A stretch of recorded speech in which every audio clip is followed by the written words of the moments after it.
Movie అయితే ఇప్పుడే చూడడం జరిగింది మేడం. మూవీ అయితే నాకైతే బొమ్మ అదిరిపోయింది.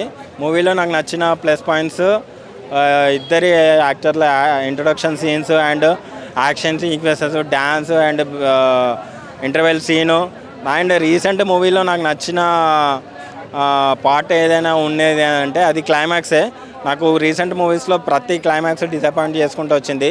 బట్ ఈ మూవీలో ఖచ్చితంగా నన్నైతే సాటిస్ఫాక్షన్ చేసింది మూవీ అని చెప్పచ్చు. అండ్ తారకన్న చెప్పినట్టు ట్విస్ట్ అనేది క్లైమాక్స్లోనే ఉంది. పార్ట్ 3కి హింట్ ఇచ్చారు. బట్ పార్ట్ 3 ఉంటుందో లేదో తెలియదు. ఒకటే చెప్తున్నా ఎన్టీఆర్ ఫ్యాన్స్కి, తారకన్నకి కూడా దేవర తర్వాత మంచి సాలిడ్ కంబ్యాక్ అయితే ఇచ్చాడు. నాకు ఎక్కడో కాడ మైనస్ ఉండే, అంటే బాలీవుడ్ ఫిలిం కదా ఆయనను తక్కువ చేసి చూపిస్తాడు, హృతిక్ని ప్రైజ్ చేసి చూపిస్తాడని. బట్ ఇక్కడ ఎక్కడ కూడా ఇద్దరిని పోటాపోటీ చూపించారు. ఇందులో ఎవరు హీరోలు కాదు, ఎవరు డామినేషన్ కాదు, స్టోరీ డామినేషన్. ఖచ్చితంగా మీరు సినిమాని చూస్తే మీకు అర్థమైపోతుంది.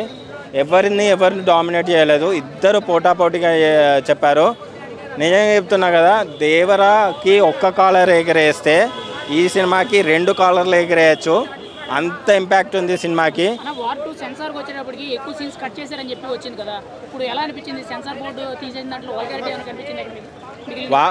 సెన్సార్ బోర్డు కట్ చేయడం అయితే మేబీ ట్రూ అయ్యుండొచ్చు. ఒకవేళ సినిమా కట్ చేయడం మంచిదన్న అయితే నాకైతే అనిపించింది. ఎందుకంటే సినిమా లెంత్ అయిపోయేది. బట్ ఇప్పుడున్నంత వరకు అయితే మీకైతే పక్కా 2.5 hours ఒక పక్క కమర్షియల్ మూవీ అయితే మీరైతే చూడొచ్చు. ఎక్కడ కూడా డ్రాబ్యాక్ లేదు. సెకండ్ హాఫ్లో కొన్ని సీన్స్ అంటే మైనర్గా అది మనకు ఇంపాక్ట్ కూడా అనిపించవు. బట్ అవి తప్పించి సినిమా అయితే ఓవరాల్గా అయితే మీకు ఫుల్ సాటిస్ఫాక్షన్ వస్తుంది. తారకన్న చెప్పినట్టు సినిమా అయితే అదిరిపోయింది, బొమ్మ అదిరిపోయింది.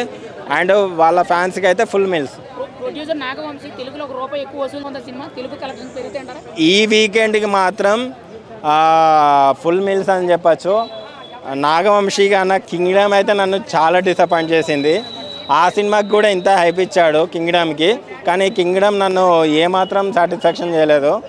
బట్ సమ్టైమ్స్ కొంతమంది జడ్జిమెంట్స్ రాంగ్ అవుతాయి కదా, అప్పుడప్పుడు అట్లా. బట్ ఈ విషయంలో మాత్రం ఖచ్చితంగా వంశీ అన్న తారకన్న మీద నమ్మకంతో సినిమా అనేది డిస్ట్రిబ్యూషన్ చేశాడు. ఆయనకు మంచి లాభాలు వస్తాయి. కింగ్డమ్ తోటి ఏదైతే పోగొట్టుకున్నాడో ఈ సినిమాతోటి కవర్ అవుతుంది. వార్ 2 సింపుల్గా చెప్పాలంటే ఇద్దరు ప్రాణ స్నేహితులు దేశం కోసం చేసే పోరాటమే వార్ 2.